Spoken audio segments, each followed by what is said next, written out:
Hello YouTube, welcome back to my channel, and if you are here for the very first time, I am Bonnie, Old Soul Mermaid, and on this channel we discuss everything tarot.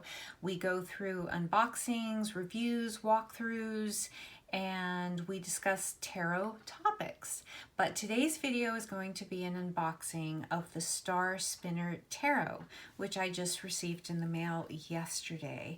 Now I know this has been out since about March of this year, but you know how it is. We all have our long wish list of things to get, and you know, you just kind of have to go down. And so finally I got this deck because I've been intrigued. It's kind of been on and off my wish list, and so we're going to take a look at it now. I know there are a lot of unboxings of it on other people's channels, but you know, I'm going to look at it through my eyes, and I have seen a couple of videos unboxing this deck, but let's see what I think. All right, so this deck was about $22. I did purchase it off of Amazon. I feel a little bit of something sticky here. It does have a magnetic closure,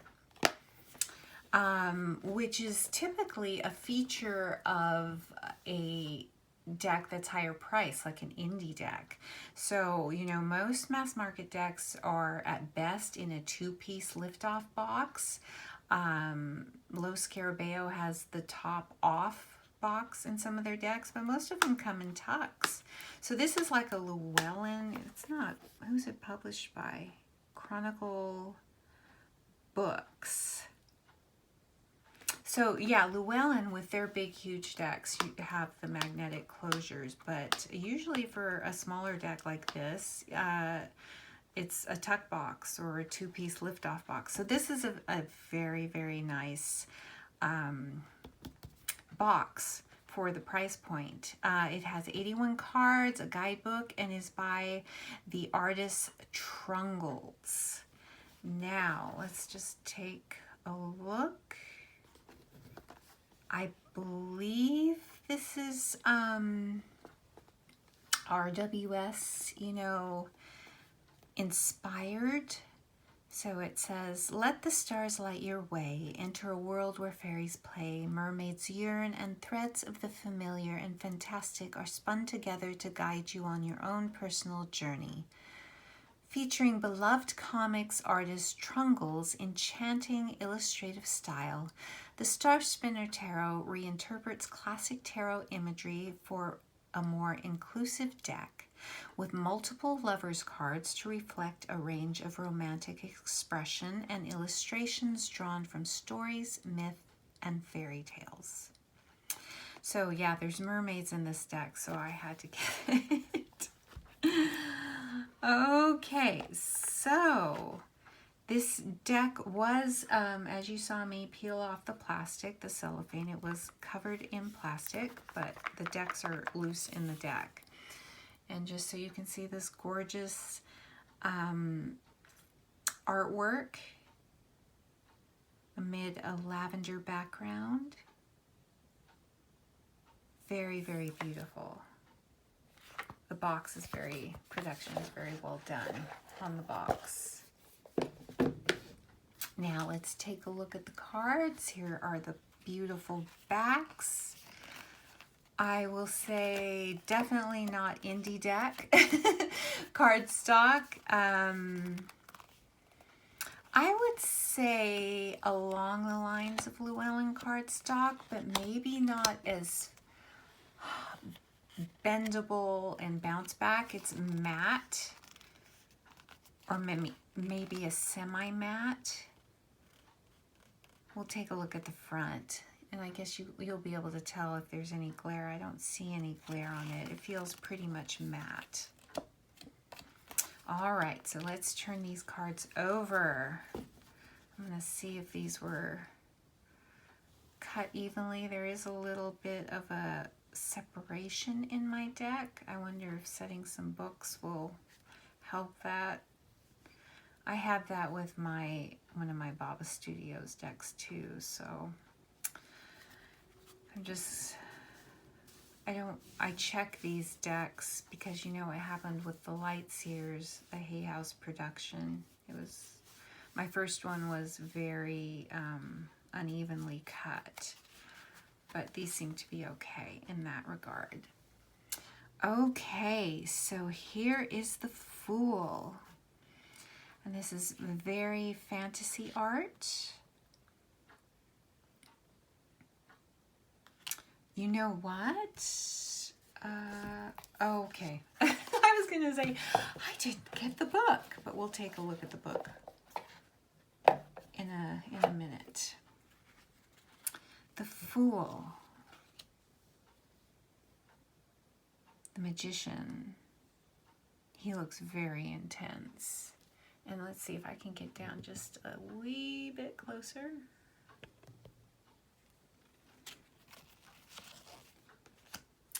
The High Priestess. I love this High Priestess. So far so good. Anybody that's familiar, even the slightest, with the RWS system can read this deck. Symbolism is there to a certain extent, enough. Look at this beautiful Empress. So right off the bat, even with the fantasy deck, there is right here some race. Okay, the Emperor and Empress, some race diversity, which is good.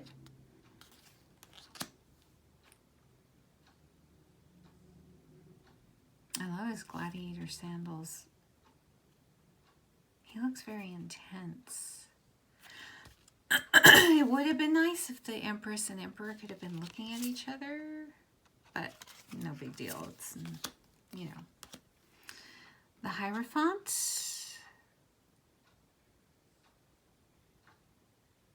Not so menacing to me, this Hierophant.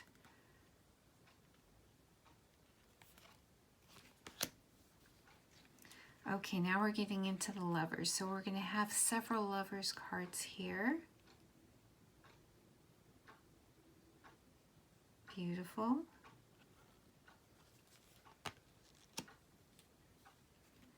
Beautiful. It's very sweet. This one is gorgeous. This one is just, well, you know, I love the feminine energy, so beautiful, beautiful. Again, this one too. Well, I think it's good, you know, you have these in the back of the deck, maybe behind the book, and you just pull out the one, you know, for who you're reading for. And that's really great. The Chariot. I think it's funny, he has these little cats here.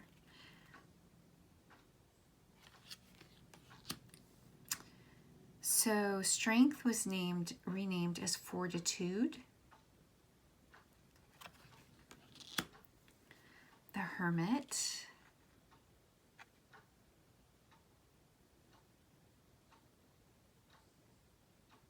I really love this card, and I love the color palette too. Wheel of Fate instead of Wheel of Fortune. Justice.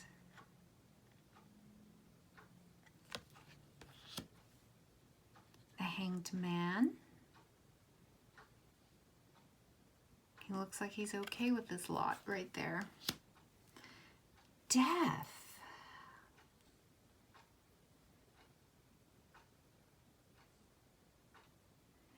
Now you get the energy of an ending and a beginning, from her face an ending, and then from the baby a beginning. Kind of a cycle of life type of feel to this.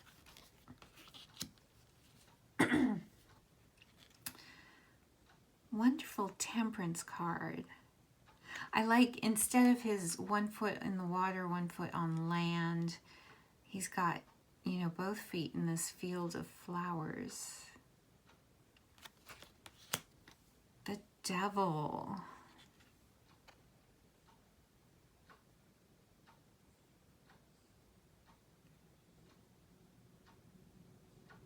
like this duffel card. The Tower.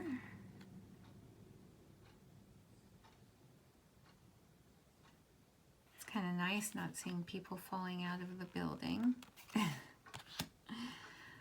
Beautiful star card. Beautiful.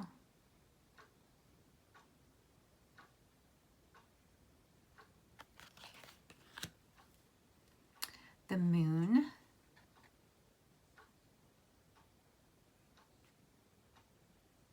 Not typical symbology as you would normally get with the Moon card.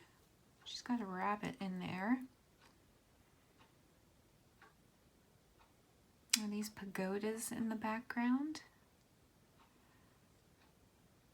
But she is very, very beautiful. But I wouldn't, if it didn't have the title, I wouldn't immediately pick up that this is a Moon card. The Sun. Is this a Phoenix? And maybe I would pick out that this is a Sun card without the title.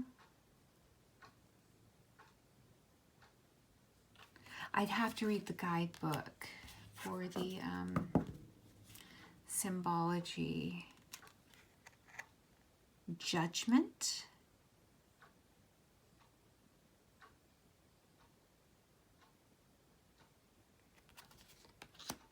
The World. It's a very beautiful World card. So we've got some body diversity. The Ace of Wands. I like the wands. They're fairy wands. So we've got, so it looks like the suits are going to have their own color palette, their own color focus. So we've got the Two of Wands with fairies. So sweet. The Three of Wands. The Four of Wands.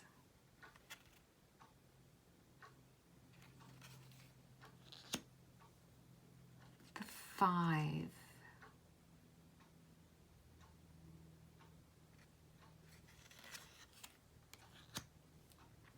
The Six of Wands.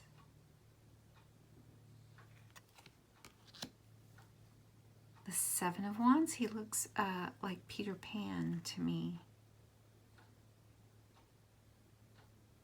Doesn't he? Doesn't he look like a Peter Pan type character? The Eight of Wands. This is very traditional.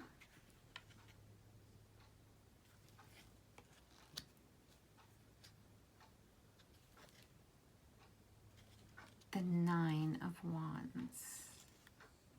And this is a fairly traditional depiction of the Nine. And the Ten of Wands.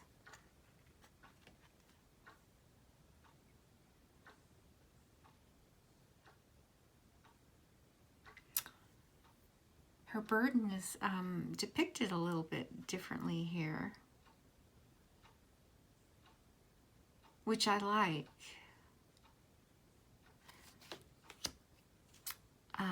Here's the Page. So the Page is just indicated with a P. The titles are an obtrusive, very small font. A little bit hard for me to read without my glasses. The King of Wands.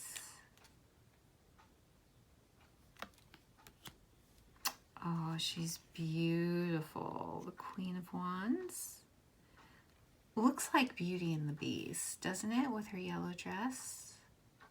And he's kind of holding her and she's caressing him. So yeah, maybe it's a Beauty and the Beast depiction. Here's the King of Wands.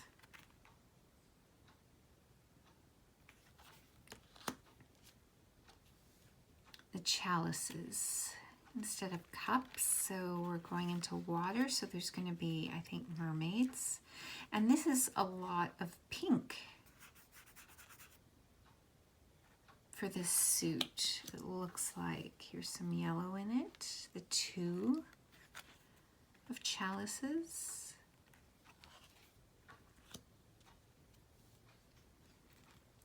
Three of Chalices. Love this card.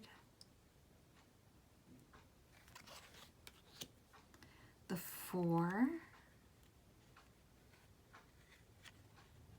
So there are no chalices in the deck. I mean in the cards. So it's good that the titles are here. I mean, you can kind of get, it definitely has the energy, but you know, somebody new, you know, would, if it didn't have the titles, would definitely need the chalices themselves. The Five of Chalices. Oh, this is the Little Mermaid. This is after the prince marries the other girl that he thinks saved him, and her sisters come and they've made a deal with the Sea Witch, and they've given the Sea Witch all her hair for this dagger, and if she stabs the prince by sunrise, then she gets to join them, grow back her mermaid tail, but she's not able to do it.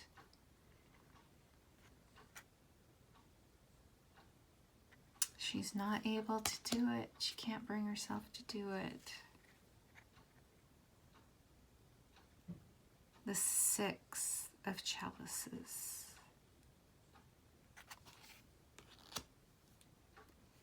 The Seven of Chalices.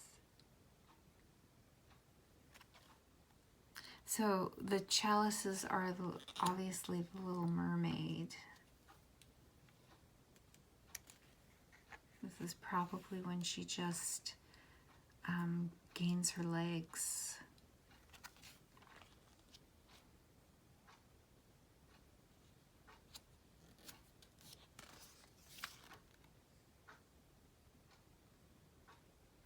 The Nine of Chalices. Now this reminds me of either the Firebird or the Red Shoes fairy tale. But also the Little Mermaid, because she didn't have a voice, she danced. It was said that she was with her legs, even though every step she took, it felt like swords were piercing her. She was able to dance very gracefully. She was a wonderful dancer. So I'll have to look at the book at what this is depicting. So it could be the Firebird, or it could be the Tale of the Red Shoes. Interesting. I'm going to keep that card aside. So this is the Ten of Chalices, and it depicts the Little Mermaid's sadness of the prince wedding. So it's good for them, it's not good for her. So this is interesting for the Ten of Cups.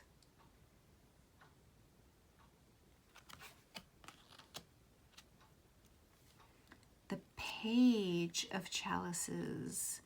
This is depicting the Little Mermaid's fascination with the human world.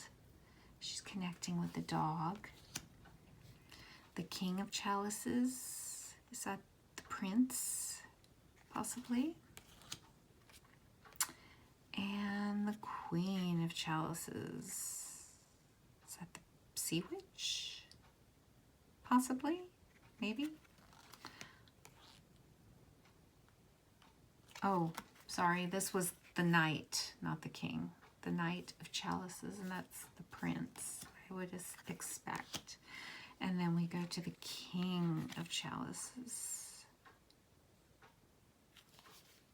Now we're on to the Swords, the Ace of Swords. So this is going to be dark blue gray color palette. The Two of Swords. Right off the bat, this is traditional, Three of Swords, so I don't know what fairy tale or myth it's depicting. Oh, Sleeping Beauty. The Four of Swords. The Five of Swords.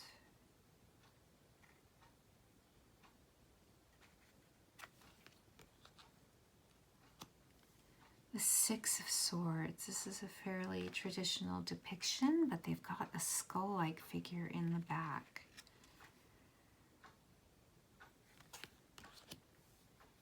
Seven of Swords, fairly traditional depiction. And the Eight. Half bird. Is she a human turning into a bird? A metamorphosis? I'm quite intrigued to read the book. Oh my gosh, I love this.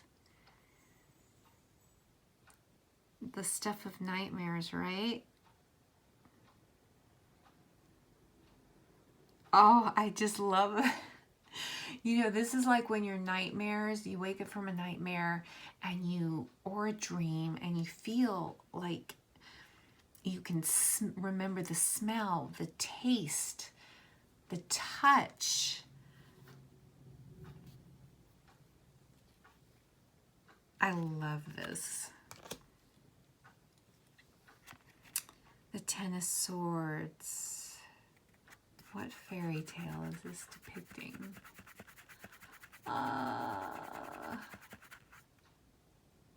I know it. Page of Swords.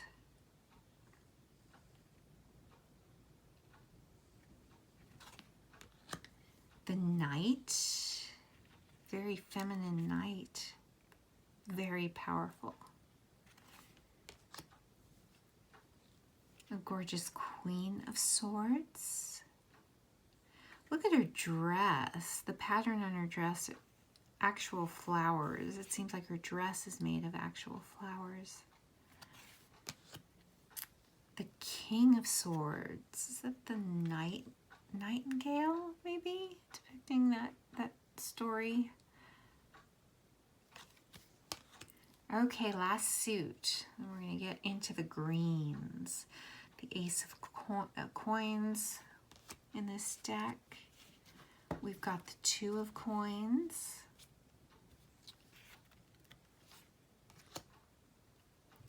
The Three of Coins.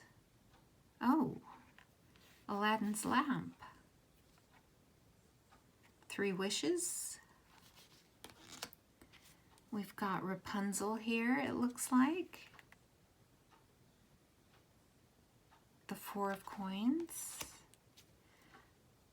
The Five of Pentacles. Mirror cracked. The Six of Coins. Is this Cinderella? The broom? I don't know. Oh, the swans. Could this be Swan Lake? Coins, Seven of Coins.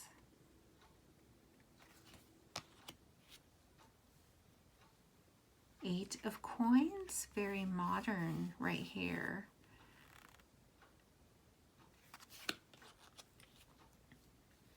The Nine of Coins. I love that she has an owl on her shoulder.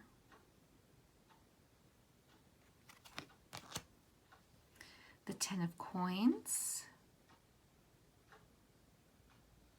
Fairly traditional depiction. The Page of Coins. Now look at her 1920s type flapper dress, kind of more of an Art Deco figure.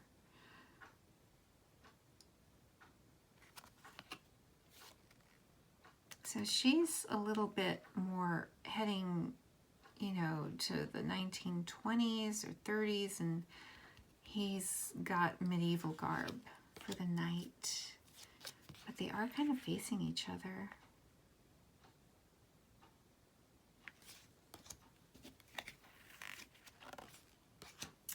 The Queen. Isn't she beautiful? The Queen of Coins. She's wearing a Belle dress, reminds me of Belle. Yellow dresses remind me of Belle. And then there's the King. I have to see what it says about the King of Coins. He's a rabbit. Look at that determined look on his face.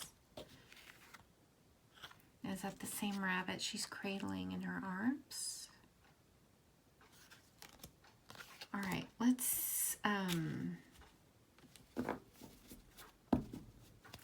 we're going to zoom back up again.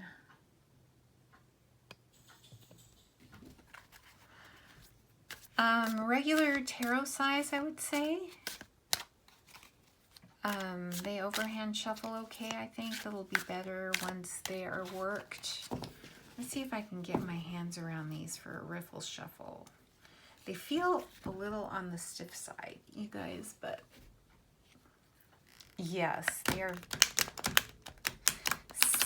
stiff, but I would say not as stiff as the Modern Witch Tarot, if you're familiar with that. So I was able to get my hands around these for, you know, my sort of riffle. I don't know how to bridge, I usually haven't attempted it, so I don't know how easy they would be to bridge. Let's look at the guidebook really quick and just see what's in here. We've got a table of contents, introduction to the tarot, the major, minor arcana, instructions for your reading. There's some spreads, and then it goes into the suits. So let's look at page 9 and see what kind of spreads there are.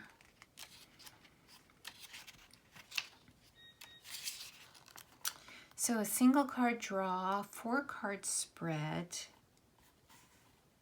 which involves the querent, the past, the present, the future, and then there it has a Celtic cross.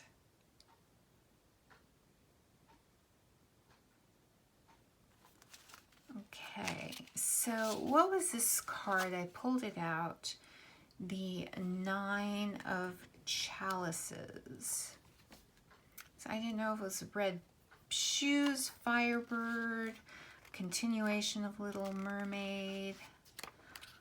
Couldn't tell. So we're just going to look at the book. Now let's look at the beginning of the Chalices. If it says... I was looking to see if it was going to stick with...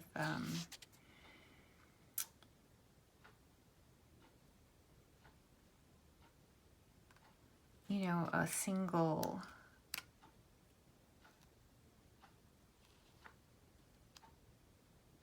fairy tale.